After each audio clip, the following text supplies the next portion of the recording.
The next aspect I throw at my student, after they're able to just go up and down with no rub at all, you aren't pulling to either side, you're simply bouncing up and down. It shouldn't really produce much sound.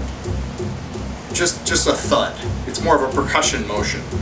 Then the next part I do after I'm able to bounce is I start tugging at the bottom of the stroke. Tugging isn't the right word, I pluck. I time a little pluck at the bottom of where the hair, the string, and the bow are most flexed. At that instance, I give a pluck. I either pluck in the down bow direction, or I pluck in the up bow direction. And I have to time it very carefully, because that pluck has to come just before the bottom of that stretch. This stretch happens in a microsecond. I slowed it down to show it just a minute ago, but when you're actually in the heat of battle and things are bouncing, the margin for error is very small. You have to time that pluck very perfectly. And when you do, you're going to get a sound that sounds almost like a muted guitar. You know, where someone lays their hand across the strings and they pluck with the pick and it makes this kind of tick sound, but it dies very quickly. Once you're able to do the kind of muted guitar, it's tricky because you have to pluck down bow and then you have to pluck up bow. And it's almost exactly as if you were going like this. But we aren't used to plucking up bow, like this way. And doing it through the bow, you can see it's slightly more comfortable than it would be if I was actually plucking on the string. A friend of mine called this stroke Ricky Ticky, Jeff Kale, actually, a guy I went to school with at Indiana, great player. But so I can't take 100% credit for it. I had been doing this a while before, but I saw him practicing it, and he would do it in slow motion before a concert. He would come down, land, compress, pluck, go out, land, compress, pluck, and you could see it. He would actually, if I did it in here, I'd hit Jason with my bow, because he would go out like 3 feet and make an exaggeration of it like this, as if he was loading it with all that energy of an arm coming at the string from 3 feet away. And it was such a neat idea to me to watch someone just exaggerate that much. I fell in love with the idea, and it made me exaggerate a little more and it improved my cleanliness.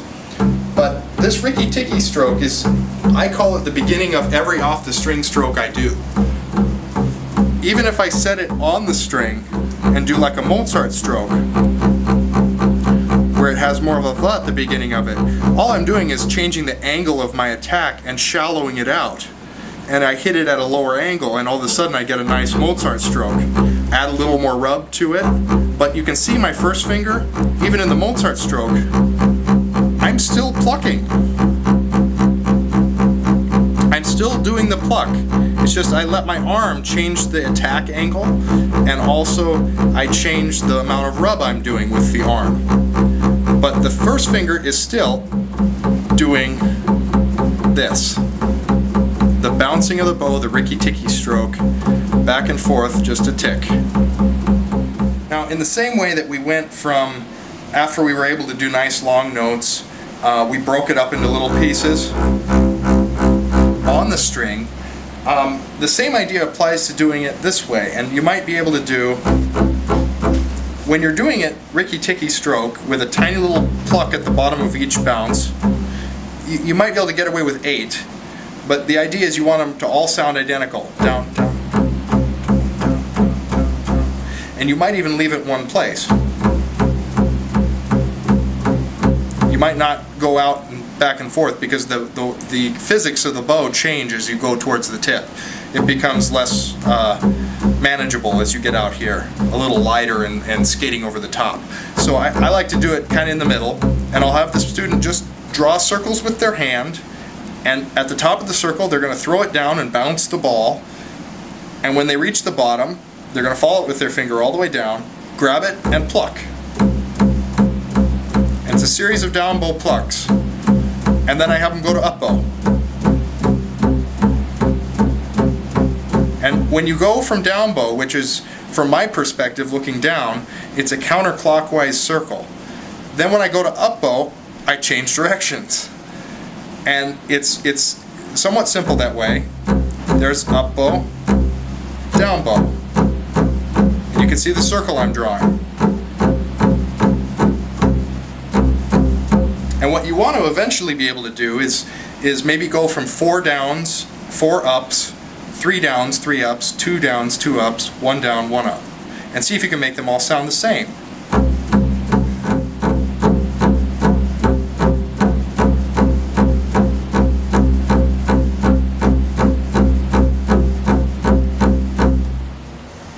Once your student's able to do a back and forth ricky-ticky, down bow, up bow, back and forth, all sounds exactly the same. Nice, clean, grab the string and let it go.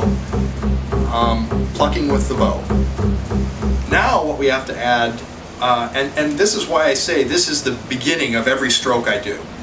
Now I'm going to change, I have variables I can change. I can change how high I'm coming off the string, the speed of my attack.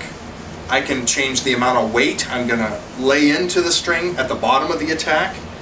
I can change the angle of the attack, whether it's going to come straight down or whether I'm going to attack it from the side from the side with a lower angle of attack. And then, in addition to all of those, I can also change the amount of time I stay on the string and rub. And so you have the beginning of the notes here. Let's say I want to make them slightly longer, because most of the time you aren't going to play a lick. For instance, that's silly. So you got to add a body to each of these notes. We have the beginnings of them, but now we need to add a body. So I have my tick. At the bottom of each stroke, when I feel the string stretch, I'm simply going to play a note. And then I'm going to come off and attack from the air again.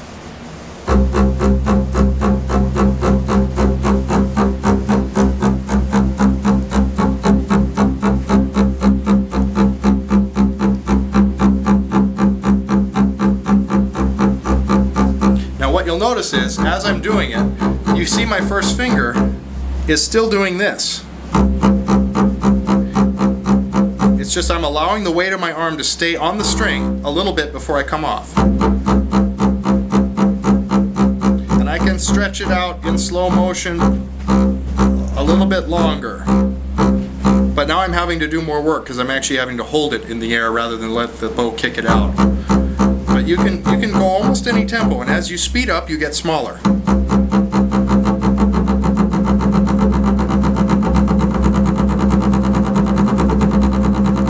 Even at that high speed, you can still see my first finger kind of pumping the bow in very quick succession of pizzicatos.